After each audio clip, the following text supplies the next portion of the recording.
So life as a creative person is one of those topics that we've touched on here on the show, but I feel like you and I are in very different places as far as our creativity. We are. I had a friend just the other night on Facebook post out of nowhere that being an artist just means you're being poor for the rest of your life. Like they feel like their life has been a complete waste. And this is a guy who's in his 60s now.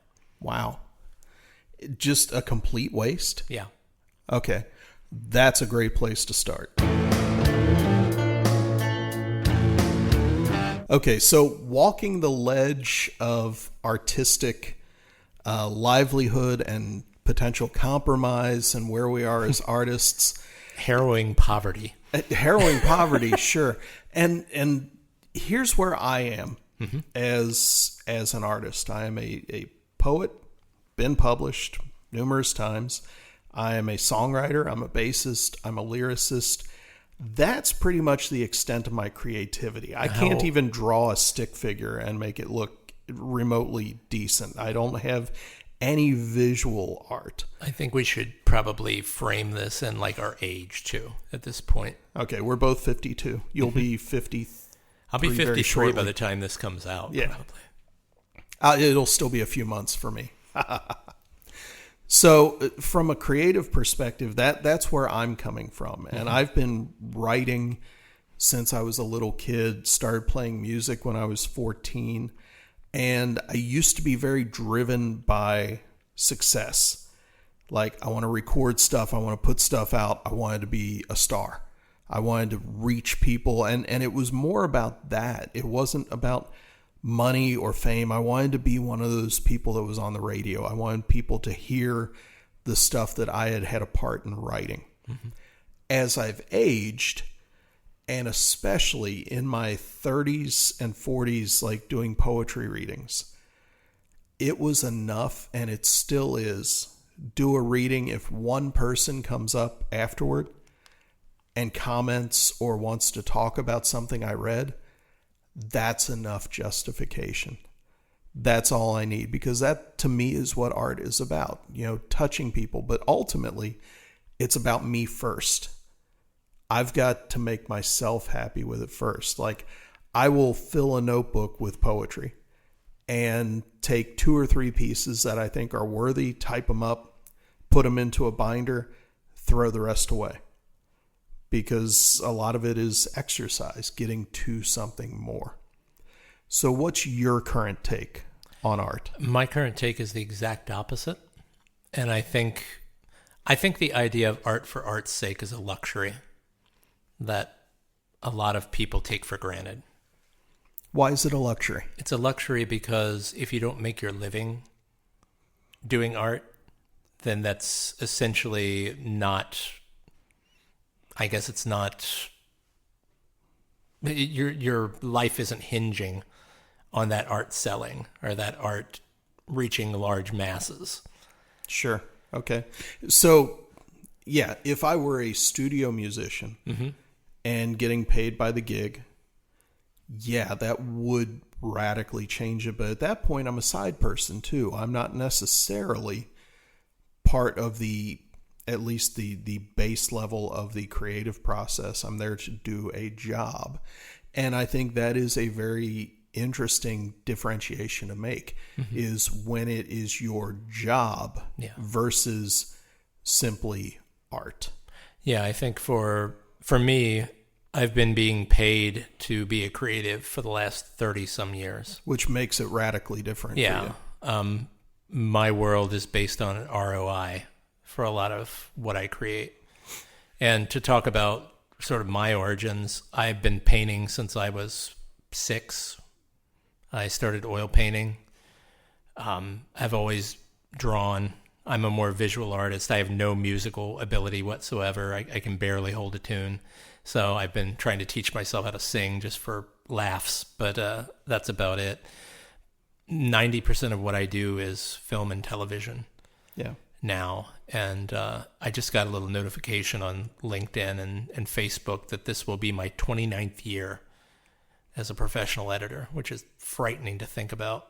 But it's cool because that It level is. of experience is hard to come by. Yeah, I can consider myself a master video/film editor at this point. I mean, I've put in the hours, obviously, hundreds of thousands of hours doing what I do, but I'm not at the point I used to be when I was young, where I was just like, oh, art for art's sake. I'm just going to make art just because I feel like it. I mean, I remember when I was a child cobbling together, pieces of scrap wood and stuff I'd find in the woods and painting them up as dinosaurs and other things and building like what I considered when I was a child life-size dinosaurs in the yard. And then just, my parents would end up burning them eventually or whatever, getting rid of them because they're just these eyesores sitting in the yard after a year or so. So, I would just create because I was a fountain of creative energy. Yeah. And I still am to an extent. I mean, Scot talks about where he'll take his books of poetry and just take out the things that he likes and throw the others away. I'm the exact opposite, where I have hard drives full of ideas. Just, I can come up with, last night I was thinking about new podcast ideas, and I came up with 38 podcast ideas and wrote them all out. 38 new podcasts coming your way on the Gen-X podcast network. Look at them go. Look at them roll. There they go. So I mean, I love the brain dump. Yeah. I love the creativity of it and all that. But I keep all my ideas just because the ideas are more like, I've talked about this in another project where I have a piece called The Museum of Failed Things. Okay. And I think everybody, I won't just throw artists in this, but I think everybody has a museum of failed things. Sure, absolutely. And, it's good for you to go back and visit that museum every once in a while. I know it sucks sometimes. It's painful to go in and see things that you half-heartedly started and abandoned, or things you tried and you failed at because you weren't good at it, or you didn't enjoy the process, so you just gave it up. But it's easy to think of failed projects as a graveyard.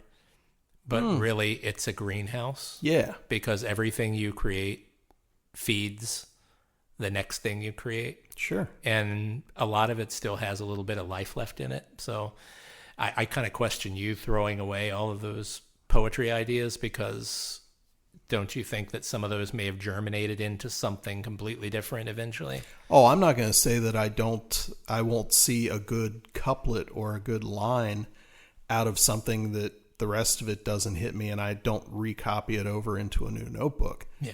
I've actually got songs that were where the chorus was part of a different song where the verses just never worked. Sure. But I started writing verses for something new and suddenly went, you know what? This from years ago would fit perfectly with this and I think that's kind of the thing. So I do follow you there, but a lot of writing for me, like poetry, a lot of it ends up being exercise too. Like I'm exercising demons from my head. I'm exercising the mice that run the stuff in my the skunk works of my head. And so, I'll write stuff and look at it the next day and go, that's just not quite hitting it. I know what I was trying to get out, but it's not quite there. And I don't feel a need to keep all that. Okay. Partially because I still write in notebooks. I do have a Remarkable that I also use. And I also sometimes just sit down at my computer and just type. Now, what is a Remarkable for people who have no idea what that is? It's a pad. It's kind of like a tablet, and it's just like writing on paper. My wife the old got it. Newton. My wife got it for me a couple years ago, and I'm still using it. Not as much as I probably should, because it's easier than notebooks. Because if I read something in there, I'm like, I don't like that. I can just delete it instead of wasting a piece of paper. Okay. But I think sometimes the willingness to throw away something that I've created too is I'm not stuck with it, because I find that I tend to carry a lot of baggage, and I have to remind myself every now and then to stop, put down the sack of stuff I'm carrying on my back, see what's still worthy of being carried, and leave the rest of it by the roadside. Because I think as an artist, as a human, we're all in the process of evolving. And I think that's something that from your perspective, you mentioned ROI, the return on investment of that time for the creation. Yeah. And you're not always going to have that. Sometimes you do have to just create, because some of it is an exercise to get to the next point. Well, the ideation I consider part of the creative process. But what the real creative process for me is birthing it into reality. Yeah. Like I'll have tons of ideas. I can't tell you how many movie scripts I have or Dungeons and Dragons campaign worlds I've created. Just wild, nutty show ideas. Strange writings. I mean, I don't know. I've never tried to write a novel, but because I'm not good with dialogue really. But I've done I do a lot of just crazy creative dumps. Yeah. Because I love the process of brainstorming. But when I talk about return on investment, it's where you take that and you move it into reality. Like I have a series that I've been kind of quietly working on in the background that's called The Ministry of Forgotten Joy, which is a subversive government organization kind of based on 1960s totalitarian kind of British. It's weird. It's very much like Scarfolk, if you're familiar with the Scarfolk world or whatever. But it's kind of a subversive way of knocking at people nowadays, where it's, hey, do you remember when life used to be great before the algorithm? Yeah. You know, this sort of Big Brother-esque kind of stuff. And I've created some stuff for that, but it'll never see daylight. But why Once not? Again, it just doesn't, I don't think it has the penetrative potential. But see, I've got a series that I created for children called Western Sunrise, which I've been working on, that's all about why you should be proud of your heritage. It's a little controversial, but it's one of those things where I think children nowadays, especially in the West, are kind of told that they're bad and they don't have any culture and they don't have any heritage, kind of a thing, you know, like everything, blah, blah, blah. But my point with that project is you don't notice the culture because you're soaking in it. You're swimming in it. I mean, it's so universal to everything around you that you don't think about who invented the zipper. Where did the toilets come from? You know, why is there, you know, I don't know, just all sorts of stuff. I've got lists and lists and lists. So it's kind of a quickie video short style program for kids. That's just a quick hit. Like, hey, here's something really cool. Did you know that, you know, lenses from your glasses to everything else all came from Antony von Leeuwenhoek, you know, a Dutch dude who made the first microscope lenses? You know, it's kind of blah, blah, blah. And that's something that's been floating around. I've got all sorts of, like, from those two, I have hundreds of other things. But with me, I've done art for so long for other people and for other businesses and for other projects that I feel like my time is winnowing now. You said 53. I've got maybe a good 20, 25 good years left in me of creative energy. And I feel like it's a waste if you put that stuff out there. And I don't want to play the backyard band anymore. You know, I love my friends and I love my family, but it's starting to feel very inbreedy here, you know, where I'll put out art and the only people that really get touched by it are the people that are in my backyard already, you know, the family members, the friends. And I want there to be some penetration to the outside world, for strangers to see something and say, wow, that touched me, or that inspired me, or that angered me, or that did something to me, you know, because I don't think you want any of your art just to sit. No, that's the goal for anything. I mean, I don't want stuff to sit in a shoebox under my bed. I've got plenty of demo songs that are currently up on a SoundCloud page. Mm-hmm. You know, they'll probably never get played with a band. They're just things I wrote that I'm kind of proud of. They're demos, though. They're not studio quality. I'm not going to put them out on anything. I'm certainly not going to go play a live show with them. But I like them. Mm-hmm. And a lot of those were exercises, too. But I think the goal for any artist is to find that larger audience, if you can. And it's Here's the thing. 99% of artists don't get there, don't attain whatever their goals were. And so I think I try not to have expectations for that kind of stuff. Well, that's where you fall into that trap of the gentleman I was telling you about before. This guy is in his 60s, and he's been posting stuff about how everything that he's created in his life is worthless, and it'll just all end up in the garbage after he dies. And that his life has been spent basically in abject poverty because he thought he was an artist. But he finds out now, he feels like the work he's done hasn't really benefited or penetrated anywhere. So he feels like he's kind of wasted his life. And it's hard to see that. It's hard to see someone who you admire their work say that. But I can totally understand, where he comes from, because there are some days where I feel like that, I think any creative person is going to have days like that. Mm-hmm. And you're going to have that existential crisis. But I don't think it's any different than somebody who's been a postal carrier for 30 years or who's been an auto mechanic for 30 years. You look up one day and you realize the better part of your life has been spent doing this thing that you are truly excellent at. But at the end of the day, how many people care? And for every job, every single freaking job out there, the answer is not many. Yeah. Every job. So that's not something just for artists. And I feel badly for the person you're talking about too. Mm-hmm. But we all have that realization, especially at right around our age. Yeah. Because you look back and there's a lot of road behind us. And you look back at all the different choices you could have made, both artistically and life choices. Mm-hmm. And that's the bag of stones that I was talking about. Yeah. As an artist especially, you can't carry all that stuff with you because a creative person's life is always going to be filled with more rejection, more failure, more problems than anybody else. It's just part of the gig. You got to accept that.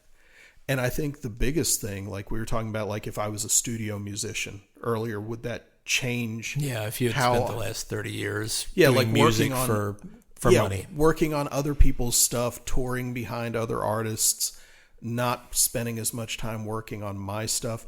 Or if I just went out and joined a cover band now and was playing 3 or 4 nights a week, playing other people's music, but making money at it. Would that change things? Because at that point, it's a job. Even if I'm playing for a couple hundred people a night, would that be success to me? For me personally, as a songwriter, no, I'd be doing well. I'd be bringing in money, but that's not what I want to do. And so that you've got to draw those lines for yourself. Yeah. Like the position you're in right now, where you're doing your creative thing as a job too. Mm-hmm. That's incredibly difficult. That's like doing the job of, say, Tony Levin, who is a master bass player.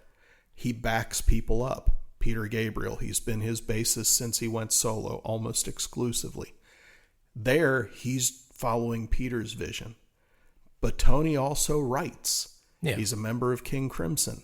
He's got his own band with Stickmen. He's done solo efforts. So there's a balance there. See, here's the part that separates that with a lot of artists. Like right now, we talk about art for art's sake being luxury. Could be. Technically, Tony Levin, we'll use him as the whipping boy here.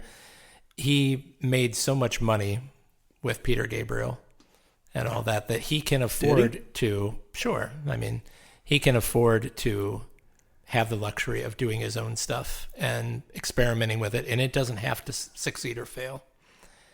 I think when this year, especially, we're not quite to the new year yet when we're recording this, or we are actually. Yeah. Hell, I don't even know what time it is. This is what the life of being an artist is. I don't know what day it is anymore. You have some years that are really, really lean. Yeah. Because you're freelancing. A lot of artists freelance. They don't have patrons that pay them large amounts of money all the time just to show up and do things. But So you have a couple of lean years, and then that's when just sitting around and noodling and doing art for art's sake doesn't feel so good. Sure. Because you should be producing something that's going to make something, that's going to succeed somewhere. When you use the word should there, you're kind of pointing a finger at yourself as opposed to simply describing the situation. Of course, I'm a member of a family. I have obligations that I have to fulfill. It depends on the family. Sure. And let's just face facts here. It's completely subjective. Sure it is. If, there are a lot of things about my particular station in life that would be different as a musician if I didn't have the family I've got, if I didn't have the medical conditions I've got. All this is subjective. Mm-hmm. But I get where you're coming from in that you feel like you've got this responsibility to hit this certain mark as far as like income, of course, and things like that. Yeah. But the income is also a form of dopamine. It's a form of proof that what you're doing matters enough that somebody's willing to pay you for it, or that you're able to make a living doing it. Yeah. It's like, let's imagine if earlier you talked about your latest album where you're doing different time signatures and stuff that isn't really what you would call mainstream accessible music. Oh, it's not. Yeah. If you had a job where you were only making $20,000 a year, let's say, like you worked at a Wendy's or something, yeah, and you had more bills to cover than you were bringing in, would you still be moved to do crazy time signature stuff that you didn't think would actually be marketable, or would you be out there doing an AC/DC cover band that made money 4 or 5 nights a week? I would absolutely be doing the cover band because I would need the money. Yeah, that's sort of where I'm coming from with the ROI situation. I think with a lot of artists that do it full time. Actually, now that I've said that, no. All right.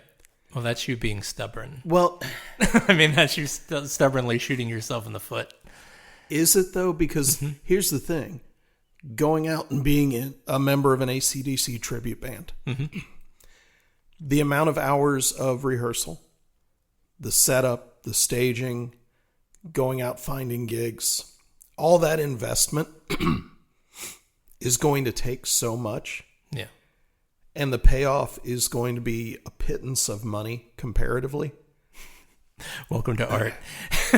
Yeah, basically. I mean, look at how many hours most artists put into their trade. I mean, yeah, and that's the thing. The band I'm in, the Silent Screen, we're going to record again. We've got an EP out. We're going to put another one out. And we're doing it because we love it.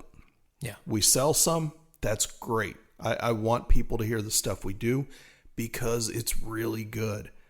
I'm playing with 2 tremendous musicians. I am lucky to get to play with them because I feel like a hack compared to them. They are both top notch, but I love playing with them. I love the stuff that we write. Is it music that's a little bit beyond like the average pop, alternative, rock, metal? Yeah, it's stuff that you're not really going to dance to it. There are some different time signatures. We do some different proggish kind of things. It's kind of niche music, but we love it. See, that's what I mean. That's a luxury though, to be able to do that. All of your members of the band all have careers. They've all got their thing going on, so they're not just starving musicians. They're not freelance musicians. This is something that is you know what? I don't know any joy for them. I don't know any musicians who are just musicians who are able to survive as just musicians, though. Okay. I don't know any. Well, that would be all your people that you hear on the radio and all the people that you buy albums from. Yeah, I mean, they exist. Yeah, so. if somebody tells me they're a musician, one of the first questions I ask is, okay, what do you do to pay the bills? Yeah. Because in general, the answer is going to be something else. Yeah. That just kind of goes with the territory. I guess we're just getting to... Like, how many professional poets are there? There are many. a few. They're all professors at universities. Yeah, or they're trust fund people or something. That's pretty much it. Independently wealthy folks that can do that kind of stuff. In so many ways, I chose the wrong careers. I chose the wrong paths when I was younger. And I realized that. But have I enjoyed pretty much everything I've done? For the most part, yeah.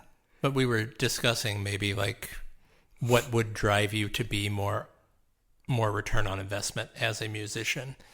If all three of you were working at Wendy's and got together to do this stuff, do you think you would probably be more motivated to play in a country music band that got gigs 4 and 5 times a week, you know? No.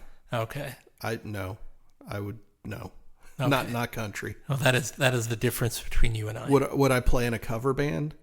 Yeah, that's If you know what if I'm I saying. needed the extra money, sure. Would you play in a mainstream band, whatever that is, rap, heavy metal, and whatever's hot at the time? Here's the thing: I've never had a problem with that. Actually, the recent gig I had where I learned more about music than anything else, than any other time, was backing up a singer-songwriter. Yeah.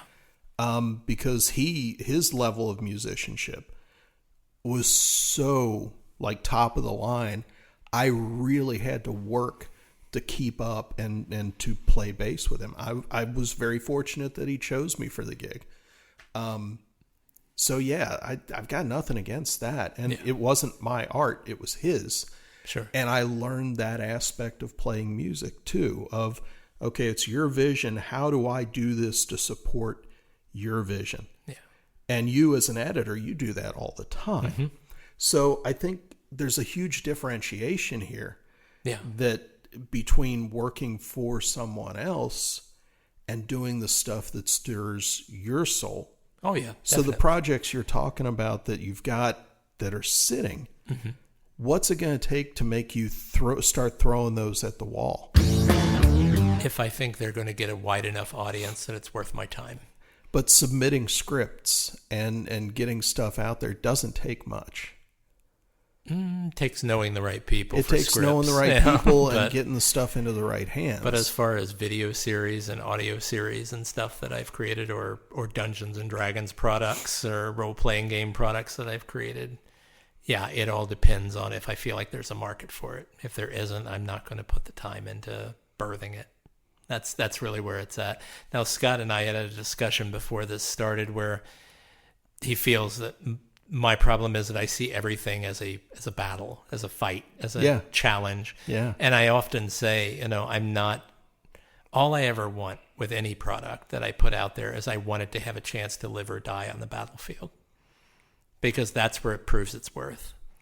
It's not proving its worth to me. I already think it's worth something if I'm going to create it. But the real proof in the pudding is if it survives first contact with the enemy, which is when you put it out there in the public sphere.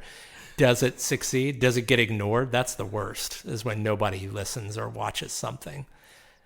The second worst is when you put something out there and it just gets universally panned, which has happened, Yeah, I think that's a blow to the ego. It can be, but you know what? Everybody's a critic, and we live in a social media age where everything you put out, somebody's going to comment something negatively on it. Yeah, that's the battlefield. I don't care about that. It's not a battlefield. I think one of the biggest things we've got here is going back to an old analogy I made, the brick wall theory.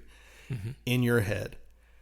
You've got a creative side, you've got a marketing side. Yeah. They should never meet until the product of the creative side is done and throws it over the wall to the marketing side. And then the marketing side, the logic side that looks at markets, that looks at ways to get stuff out there, takes that and moves with it.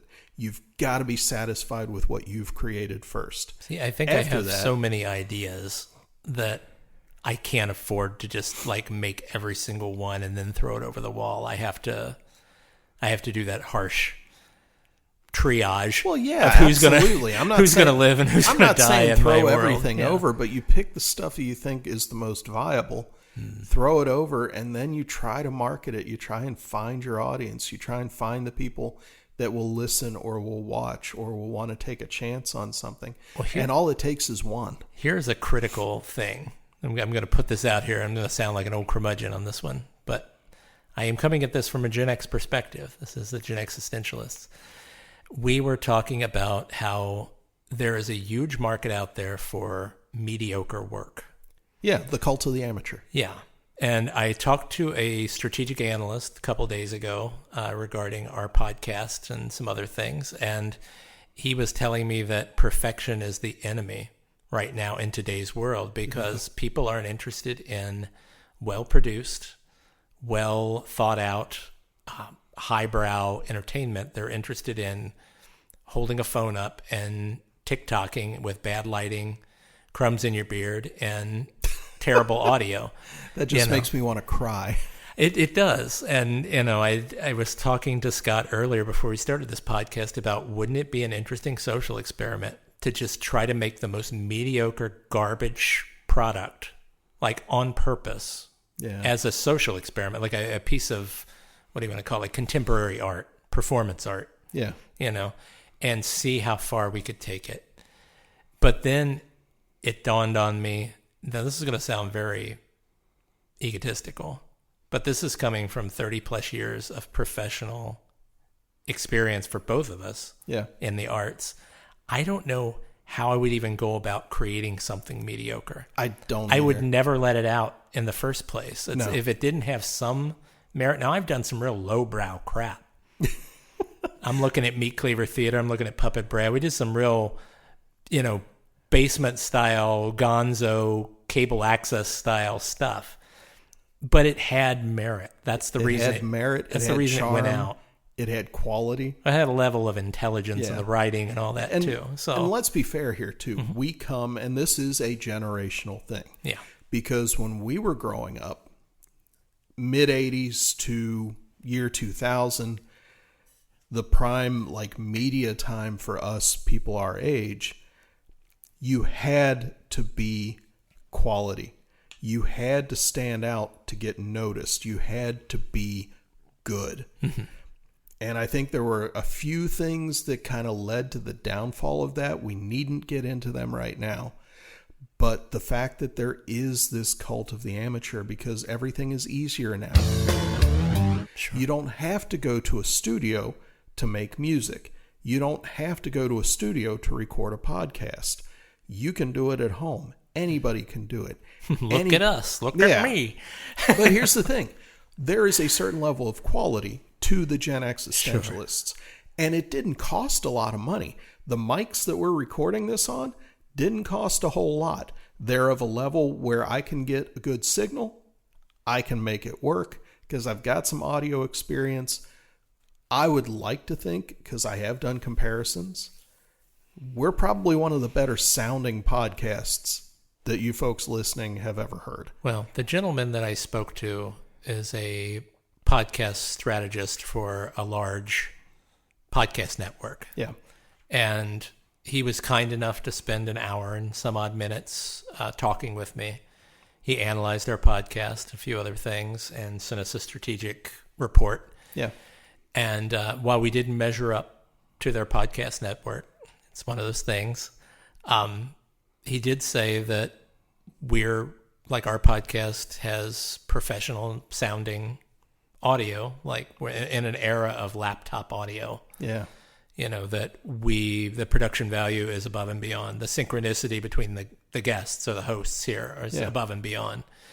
And the fact that we've created so many episodes, we're closing in on 130, 140, somewhere around there. Right around there, yeah. Yeah, so we have really gone the distance, and we've never missed a Monday. It's one of those things. We've done some repeats every once in a while when something happened, but you always get your consistent stuff. And the thing that really broke our brain was that he said, consistency mattered to boomers and Gen Xers, but it doesn't mean anything to millennial and under, because media isn't consumed like that anymore. Yeah, there are no TV schedules anymore, really. Quality isn't a concern for younger generations. Which is a problem. Yeah, because they consume information at such a high rate, a high volume, I guess, that they don't care if it's quality or not. They just want to be entertained 24/7 in a lot of ways. They're flicking past things on TikTok. They're listening to, 20 different podcasts a day. Yeah. They're watching YouTube 8 to 10 hours a day. Do they remember everything they watch? No. I mean, do you remember everything you watched on terrestrial television? No. But it really kind of, I don't know, it hurts me emotionally to think that all the quality that you put into a product, and this goes for any kind of art product now, be it video, music, podcast, whatever, paintings and all that, that it doesn't really matter anymore. And he kept saying, perfection is the thing. You've got to get rid of that. You got to get it out of your way, or it's going to stop you from producing and stop you from moving forward in the new age. Here's the problem, though. We have never sought perfection. Perfection in like a musical recording makes it sound sterile. It's not perfection that I think anybody really wants, but a certain level of quality has got to be there. Well, perfection apparently is subjective between the generations, because I think what he means is that the reason TikTok people, will pick on them for a minute, are so successful is the fact that they don't have the perfect audio. They just pick up the camera and turn it on whenever a whim hits, and they go with it. And they act a fool, and they dance around, they do whatever they do, they yell and scream and make jokes and have puppets and film their cat falling down or whatever.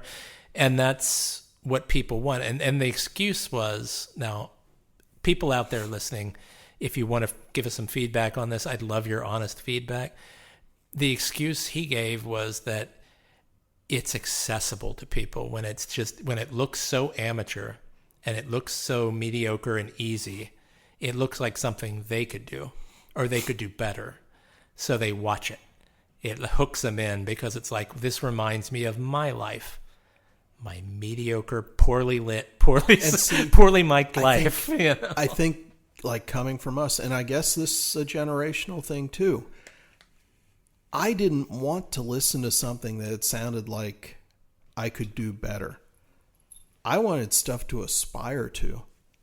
I wanted stuff that was done with a level of quality because the people that were doing it wanted it to sound good and to be good. I guess it's just me, and I don't want perfection. I just want a certain level of aptitude and ability and creativity. I think that's what we call perfection in this generation. It's just, we want a certain quality. Yeah. We want thoughtful audio.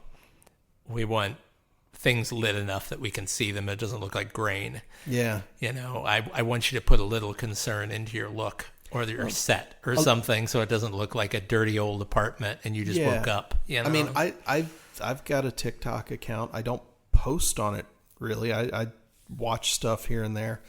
And a lot of the stuff I watch is kind of like watching car crashes. You watch and something happens and you move on, and it's absolutely vacuous. And that's the world we live in now. That's the algorithm. That's the strategic analyst, thing that he was telling me about, the warning. And I think I'm the only person on the planet that doesn't have a TikTok account. You're not missing anything, really. I don't know. I don't know. Even my wife has one now. She broke down and got one a couple days ago. Well, me and the other two guys in my band were messaging actually yesterday about getting airplay on podcasts and even terrestrial radio and things like that. And, do we need an electronic press kit and stuff like that? And it made me think back, like, this is going to be me being old man Scot again. When I started playing music, getting my 4-track cassette recorder was top of the line. Mm-hmm. And the first couple bands I was in, that's what we recorded demos on. Sure. Like my band in college with Tim and Jessica and Brian, our first demo we recorded on my 4-track in Brian's basement and put it out on a cassette that I sold people at Record Alley where I worked. Cassettes. That was top of, and that's what you needed to get a gig. You needed to have something recorded like that you could give people. I used to crash edit with 2 VCRs too back in the day. It's one of those things where it's like, that I understand that time moves on, but we've gotten to a point, I guess, where at that point, we wanted a certain level of quality, even though we were only doing it on 4-track. Sure. There was only a certain amount of quality we were going to be able to attain. And we got there, and it feels like we've hit a peak, and now we've come down again to a point where the quality just doesn't matter. And it doesn't make me angry. It doesn't make me frustrated. It just makes me wonder, where are we headed? Artistically, creatively, where are we going? Well, I think the problem is that the information is going too fast now. I don't want to sound like an old man, but the amount of videos and stuff that are posted and produced every day on things like TikTok or YouTube, it's astronomical. Blow your mind. The amount of stuff that's getting constantly put out. And stuff lives and dies in seconds. It goes out, boom, it's hot for... Perfect example, I've been experimenting with shorts finally, and reels and all that kind of stuff. And I'll put YouTube shorts out, and some of them, 15, 20,000 views in the first hour. Shocked. Wow. I have no idea why. Others I'll put out, I get no views for weeks, like 0 views. Makes no sense, because the whole thing is set up like a casino. And we talked about this, like where we talked a few the episodes algorithm ago. is like a casino, where it pays out every once in a while and puts you in front of a bunch of eyes, for better or worse. You either get a lot of thumbs up or a lot of thumbs down, depending on your material. Yeah. And then you get that high, and you keep putting stuff out, and then you flatline for the next 4 or 5 pulls of the slot machine. You don't get the jackpot, and then you get a little bit of a payout, and then you put more money in, you get a little bit more of a payout. So it's Pavlovian. It's training you to create material for them so they can slap ads on it. I mean, they're the ones making the money, and every once in a while you get a high roller or two who make money from their product. But the vast majority of people that are putting this stuff out there are just doing work for free. Well, to couple that with a musical situation, like when bands put albums out now, there's no real money in that because of streaming and how listening to music has changed. Bands make money by going on tour and selling merch and T-shirts and stuff. So if you've got a band that you love, be it local or national or whatever level they're at, if you love that band, buy some stuff from that band. Yeah, go to Bandcamp or something and get their buy stuff. the actual CD, buy a T-shirt or something, because that's what those folks are living on.